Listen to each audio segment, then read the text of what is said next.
মা, এখানে আকাশ সরকারের বাড়ি কোথায় বলতে পারো? একটু আগিয়ে গিয়ে বাঁদিকে একটা বাংলো দেখতে পাবেন, ওটাই আকাশ সরকারের বাড়ি। মা, তোমাকে আর একটা কথা বলার ছিল। বলুন। শুনেছি উনি খুব দয়ালু মানুষ, গরিব লোকেদের সাহায্য করেন। হ্যাঁ, আমিও শুনেছি। থ্যাংক ইউ মা।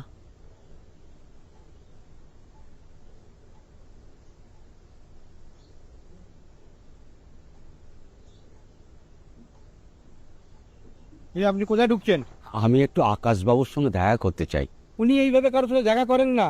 আমি শুধু 5 মিনিট ওনার সঙ্গে দেখা করে চলে আসবো। এখন সাহেব ঘুমিয়ে আছেন। 11টার সময় যখন অফিস যাওয়ার জন্য বার হবেন তখন আসবেন। 11টার সময়? ঠিক আছে। সাহেবের সাথে কি কাজ আছে আপনার? এমনি একটু দেখা করতে এসেছি। সাহায্যের জন্য, তাই না? হ্যাঁ হ্যাঁ। 11টার পরে আসবেন, এখন যান। আমি সাহেবের সঙ্গে দেখা না করে কোথাও যাব না। আমি আমি এখানেই দাঁড়িয়ে থাকবো। ঠিক আছে, আপনি গেটের ওপাশে গিয়ে দাঁড়ান। আচ্ছা, ঠিক আছে।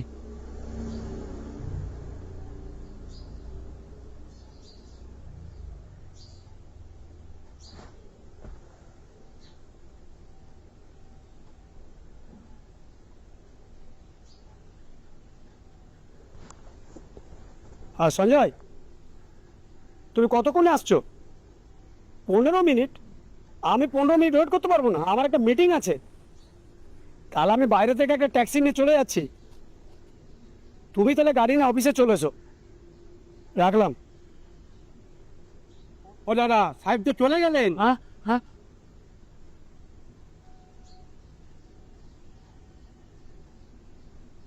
আকাশবাবু, আকাশবাবু।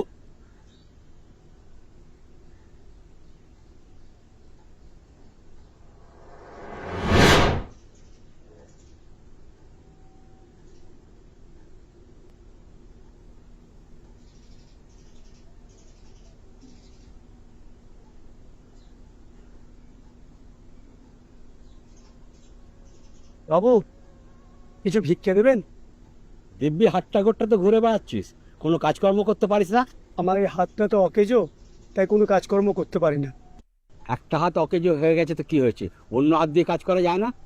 অনেক চেষ্টা করেছি বাবু, এই হাতের জন্য কেউ কাজ দিতে চায় না। কাজ দিতে চায় না, না কাজ করতে চাস না? তোদের না এটা হচ্ছে একটা হারামের কামাবার বাহানা। সর এখান থেকে। দিন না বাবু, ওই সকাল থেকে কিচ্ছু খাইনি। আরে খাসনি তো আমি কি করবো? সরে যা এখান থেকে, আমার সামনে দেয়। দিন না বাবু, ভগবান আপনার ভালো করবে। ভগবানের ভালোরা আমার দরকার নেই। আজকে যা কিছু আমি করেছি নিজে খেটে করেছি। অমন কথা বলবেন না বাবু, ঈশ্বরের কৃপা ছাড়া কিচ্ছু হয় না। তা তোর ওপরে কৃপা হচ্ছে না কেন? ও চাইলে নিশ্চয়ই হবে। ও কোনোদিনই চাইবে না। তুই যেমন ভিখারি আছিস, ভিখারিই থাকবে। ঈশ্বর সবসময় মেহনতি মানুষের পক্ষে থাকে, তোদের মতন ভিখারির পক্ষে কোনোদিনই থাকে না। দিন না বাবু, আবার ভীষণ খিদে পেয়েছে, আমি আর খিদে সহ্য করতে পারছি না। দিন না বাবু। ওই যা এখান থেকে।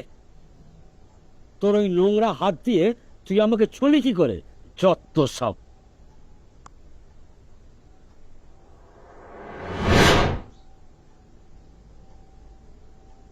চিনতে পারছেন আমাকে?